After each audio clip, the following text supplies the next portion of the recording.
we ruined this driveway, and that's not just clickbait, we really did. So we were doing the adjoining pad, turned out beautiful. It's actually holding up, it's a little bit dusty right now. But man, it turned out beautiful. On the iron one, you saw that video, and one of us accidentally pressure washed really nice new concrete. And I'll tell you something, be careful with modern pressure washers if you don't know. A lot of high quality pressure washers are gonna be, 3,000 PSI or higher.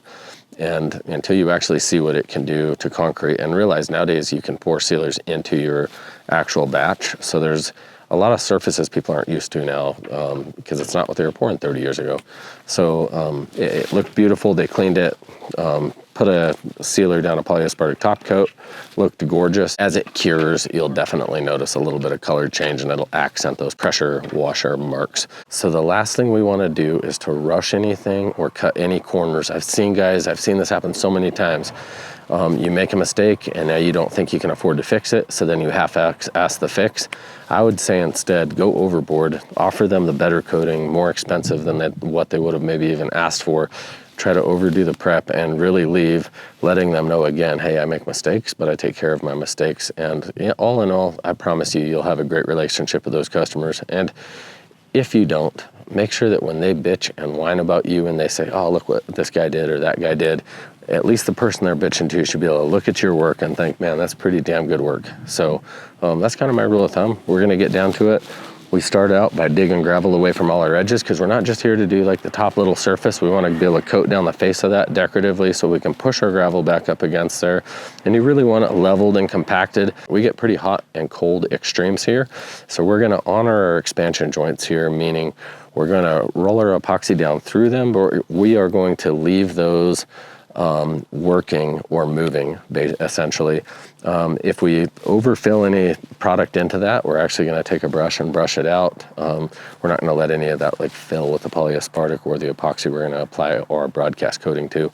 So we got our edges done. We got our edges done. We ground the top of our slab and profiled it. We ran our crack chaser down all of our expansion joints.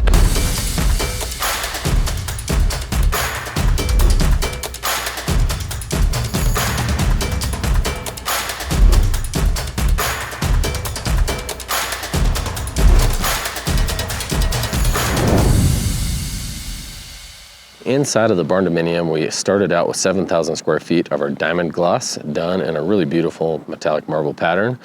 We moved into doing approximately 2,800 square feet outside, and that's an actual iron polyaspartic. It's an amazing real iron coating that's polished. When you look at it in person, you can actually see the iron like polished and cut. It's amazing, super chemical resistant. You can pour gas on it, drive trucks on it. It doesn't scuff easily. That turned out beautiful. The piece I'm standing on right here that we made the big boo-boo on. Now that we finished grinding this, we're going to go to a Supertraxx quartz broadcast system. So it is Supertraxx and it's a color quartz, very stable. We are going to be doing our base coat with a pigmented layer of our Ultraflex epoxy, which will give us a very long, about a 4 or maybe even 6 hour work time to broadcast into, which gets you amazing penetration, time to cross roll the slab if you have any uneven saturation of your slab after you grind it. We're going to come back and scrape that with steel blades, get it really flat. Pick up all our excess sand, put that back in buckets clean so it can be reused. Then we're gonna put a polyaspartic coat down on here, which is clear, very flexible, very UV and chemical resistant.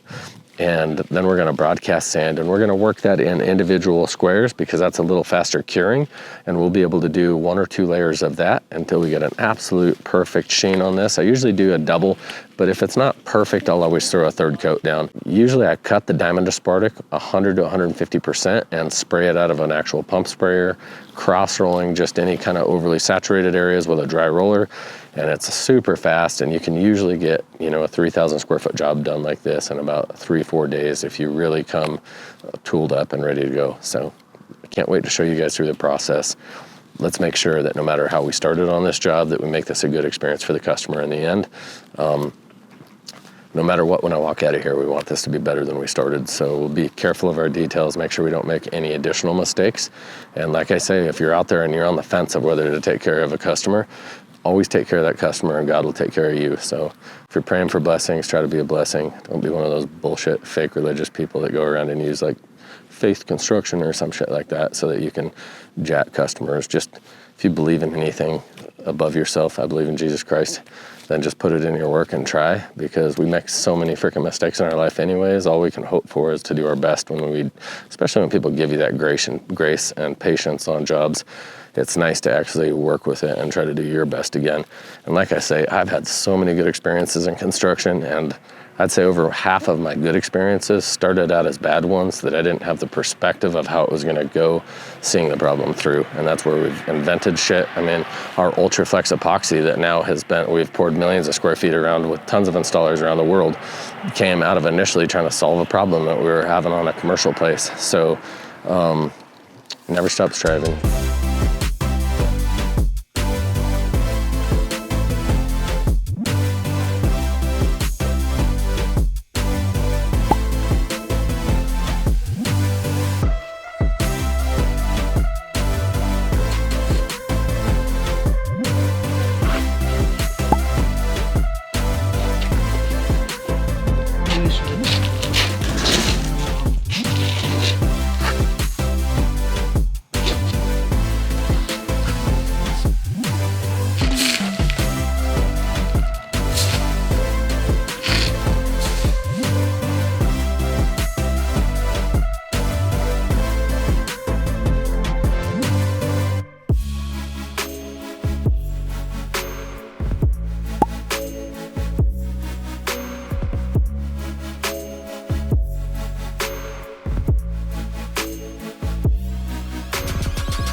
So we finished scraping our first coat, and now we're blowing it, getting it ready for our second coat, and hopefully be done today.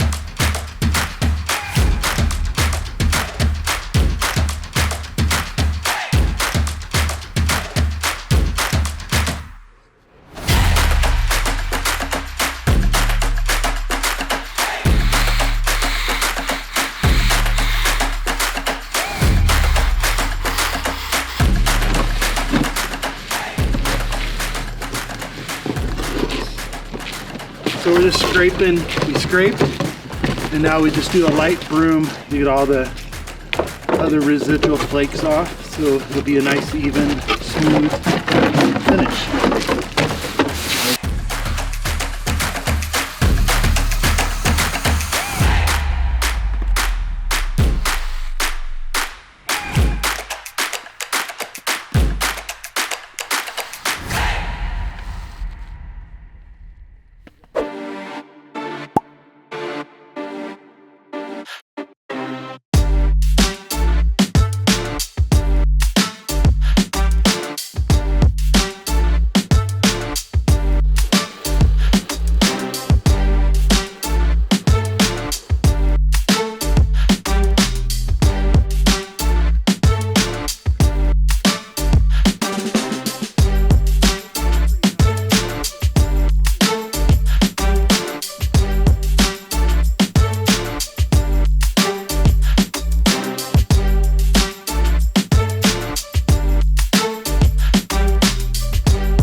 me know in the comments what you think and what would you have done if you came out here to this customer's house after you made a mistake. How would you deal with this? So definitely love your guys' feedback.